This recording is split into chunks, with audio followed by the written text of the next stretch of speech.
Hello everyone, আজকে আবারও দুটো নাক ফুটো আর একটা কান ফুটোর ভিডিও নিয়ে এসেছি।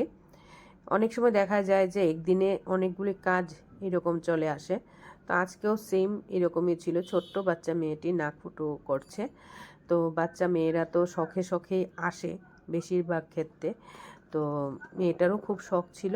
যাই হোক, নাক ফুটো ওর করতে একদমই ও ভয় পায়নি। দ্বিতীয়বার আরেকজনের নাক ফুটো করছি এবং ও আগে ভয় পেয়েছিল। আগে নাকি আসার আগে ভীষণ ওর ভয় ছিল। তারপর অনেক দিন ধরেই করবে করবে ভাবছে, তারপরও নাক ফুটোটা করা হচ্ছিল না। যাই হোক, আসে আমার কাছে, তো আমি ওকেও নাক ফুটোটা করিয়ে দিই।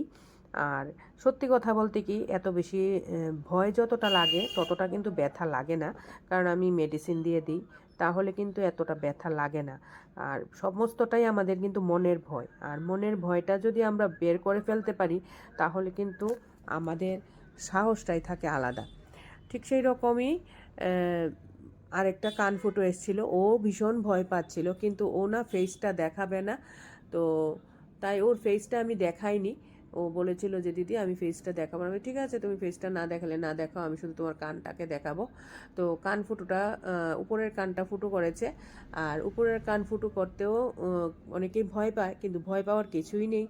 এখানে যদি তোমরা আসো তো অবশ্যই নির্দ্বিধায় কান ফুটো করতে পারো, এবং কান ফুটো করতে কিন্তু বেশি ব্যথাও সবাই পায় না। অনেকে বলে তো পায়ই না, অনেকে বলে একটু লেগেছে, এরকমটা হয় অনুভূতিটা আর কি বললাম। যাই হোক, তোমাদের যদি কারোর দরকার লাগে আমার সাথে তোমরা যোগাযোগ করে নিও আমার স্ক্রিনে দেওয়া নাম্বারে। তাছাড়াও যদি অন্য কোনো পার্লারের কাজ বা ব্রাইডাল মেকআপ বুকিং করতে চাও তোমরা আসতে পারো আমার এখানে। Thank you.